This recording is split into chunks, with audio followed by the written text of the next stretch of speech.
thank you so much for joining us today. We're going to be doing a full back massage, and I'm going to go ahead and hop right into it and grab some oil.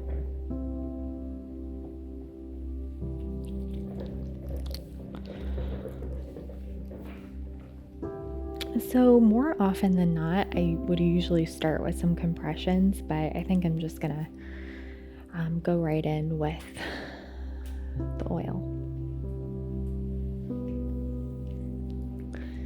And when I'm starting a massage, I try to work extra slow and kind of just introduce my touch.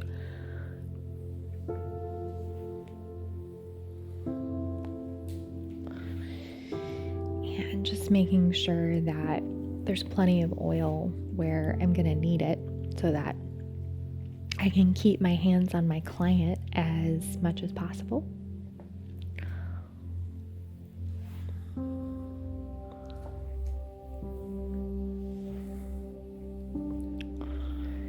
And just trying to make my movements nice and smooth. If you feel your hands start to catch, you might need a little more oil. And I'm going to start working my way down into the erector spine, just starting to work on these muscles that support the spine with the heels of my hand, and using the same amount of pressure as I come back up, working my way into the shoulders a little bit, into the neck. This is a really effective way to work on somebody that doesn't like deep tissue but wants to feel the massage.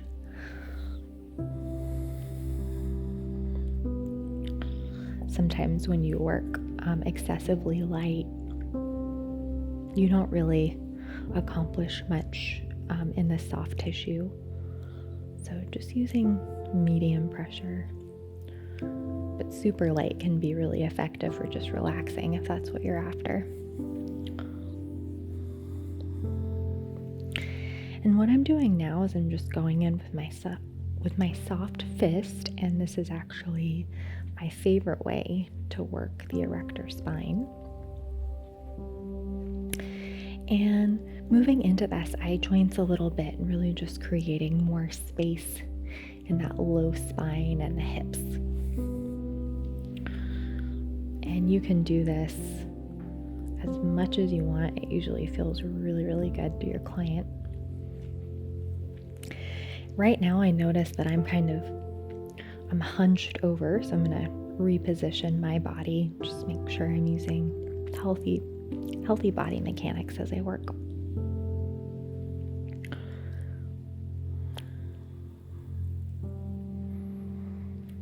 And sometimes if people have low back issues, I will focus a little more on the hip SI joint area. This is kind of a more general back massage, but this usually feels really nice.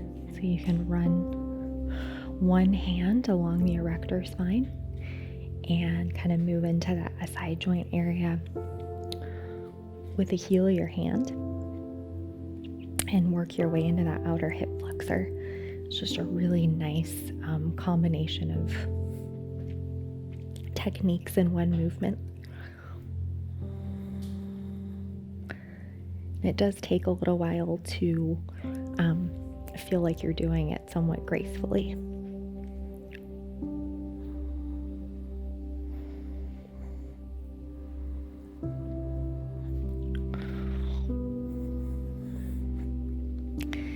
And when I'm in between techniques, I try to just keep everything connected as much as possible.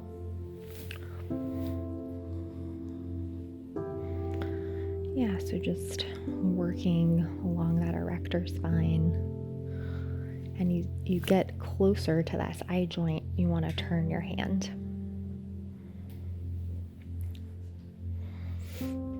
And so I'm pressing in more than anything to get the right angle.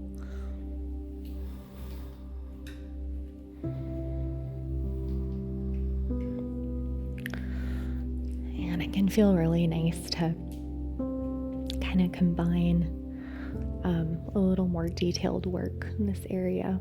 You can use your fingertips and your thumbs. And I'll kind of revisit that area a little later. And I need to get a little more oil for my forearms and my elbow.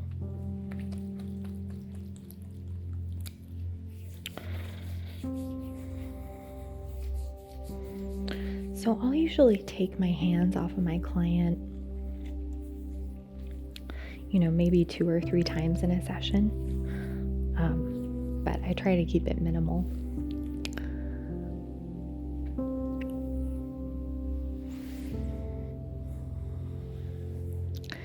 And more than anything, I'm just making sure that my forearms don't catch. I have plenty of oil.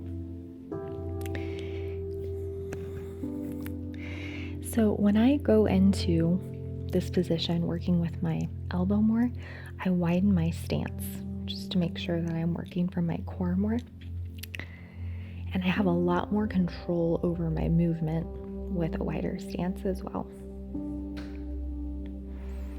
Just working my way on each side of the spine, using a nice consistent pressure. Melissa does not like super deep, so I'm using a firm but not, excessively deep pressure.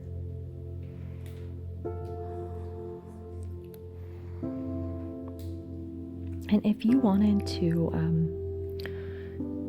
plan on moving your elbows further down the spine, you would just need a lower table or a longer torso.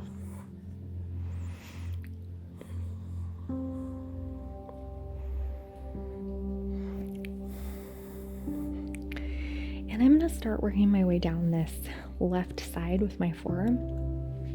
And I'm going to just touch briefly on the paraspinals, but I'm not going to get too detailed with any of this. And just starting to work my way down and into the glute a little bit. You do need to be careful with super petite bodies. You just need to pay a little bit more attention as to not hit bone.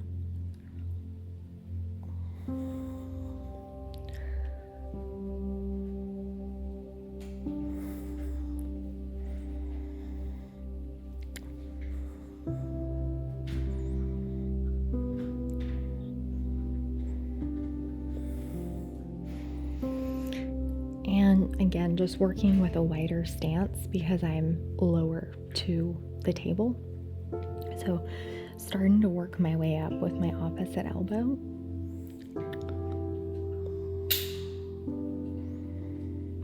And sometimes this can be a little bit ticklish. So if you have a client that's really ticklish, you can just use your opposite forearm and you have a lot more control.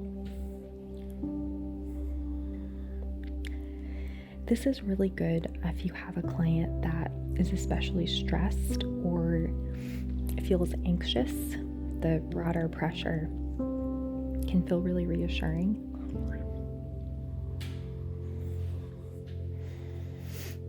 And this is probably my favorite way, one of my favorite ways to work the erector spine.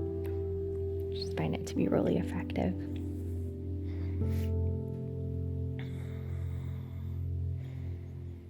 And just starting to angle my forearm as I get up towards these rhomboids and using firm pressure but not super deep today.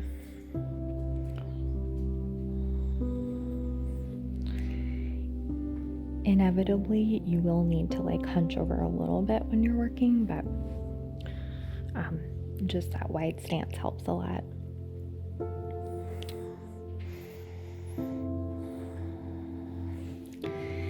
So I'll start to just slow down a little bit and get a little more detailed in my movements.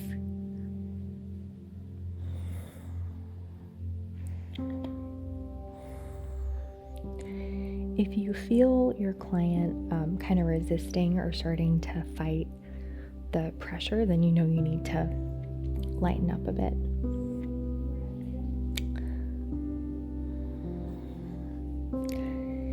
And the scapulas are one of the more challenging parts of the body to work on. I really like to do trigger point. I find that it's one of the more effective ways to get some relief in there.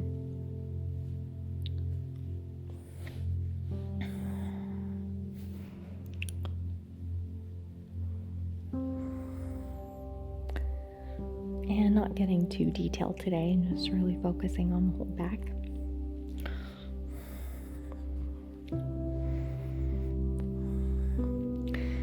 And again, I really like to just keep things connected, so I don't rush right into the opposite side.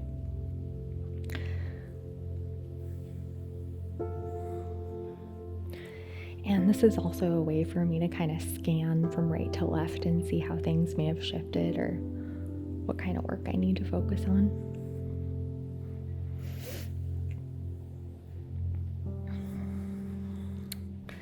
Taking that wide stance and working my way down the opposite side.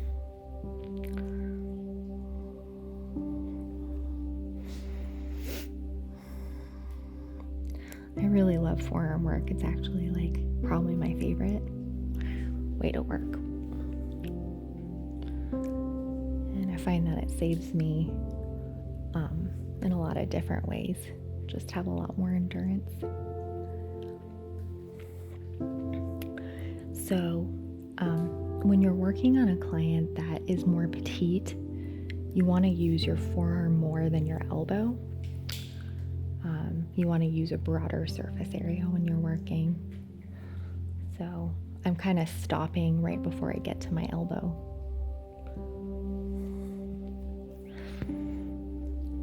And this can be a really nice way to work if you want to do deeper work.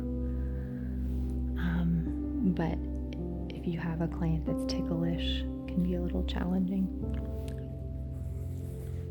More often than not, I'll just work this way.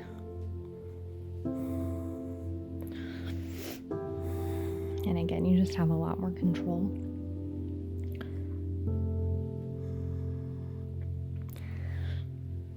And really, it's hard to apply too much pressure because it's such a broad surface area that you're working with.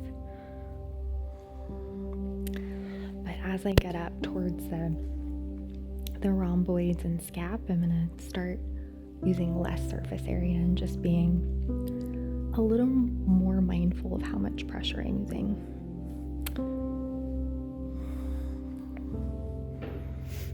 And starting with broader strokes and then getting a little bit more detailed in my work, using a little bit more elbow than forearm.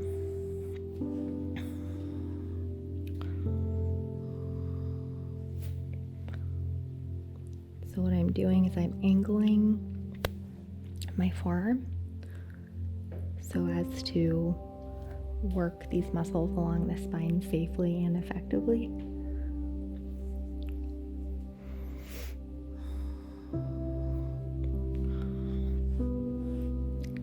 And just doing a little bit of work in the scapula.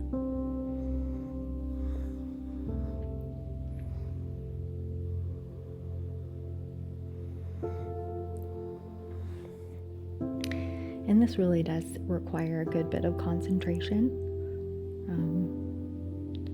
And if you're a therapist, like if you feel like you're starting to feel a little bit fatigued mentally, you really need to combine less demanding techniques so that you can take little breaks within giving a massage.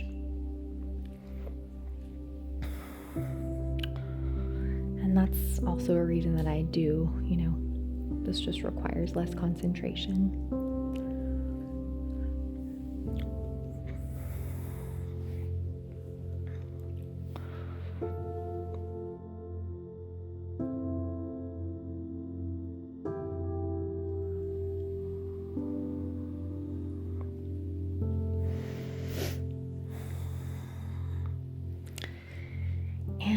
going to do some forearm work again on each side, just getting a little bit more detailed. So I'll just kind of walk my way around and start to work my way up again. Just using a little bit more detail. Smaller, more intentional strokes.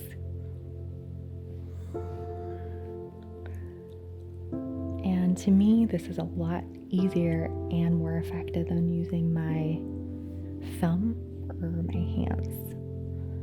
But everybody has their own style. So I'm going to start just shortening my strokes a little bit more.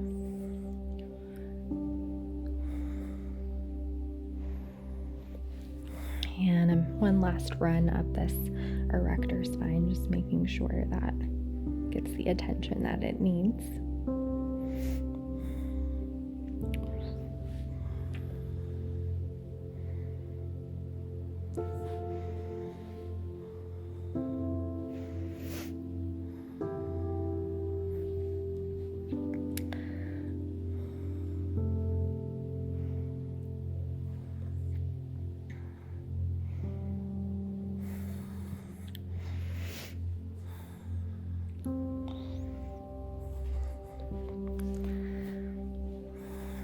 Working my way up this right side.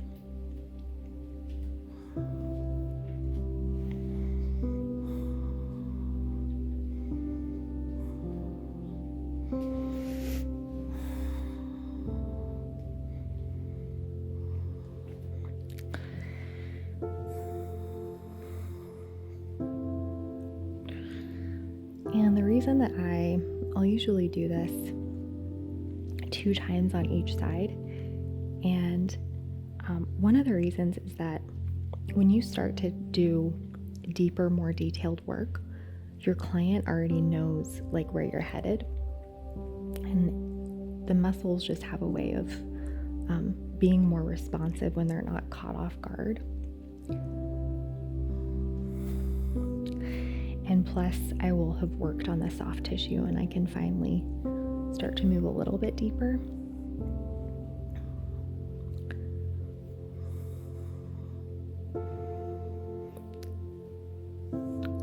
And on a scale of 1 to 10, I would say I'm using about a 6 right now. I'm not using a ton of pressure, but definitely not soft tissue.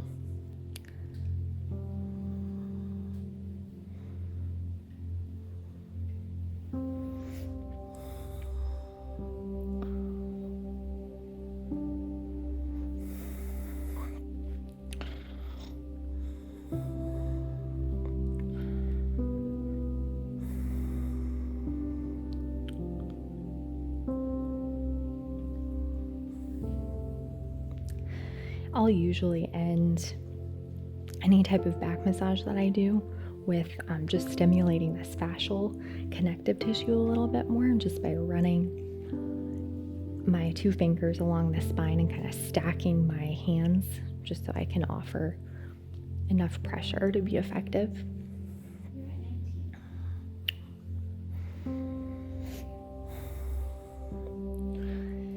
And it's just best to not be mechanical, really. Let your fingers guide you to the spots that need a little more attention. This is fantastic for overall spine health and mobility.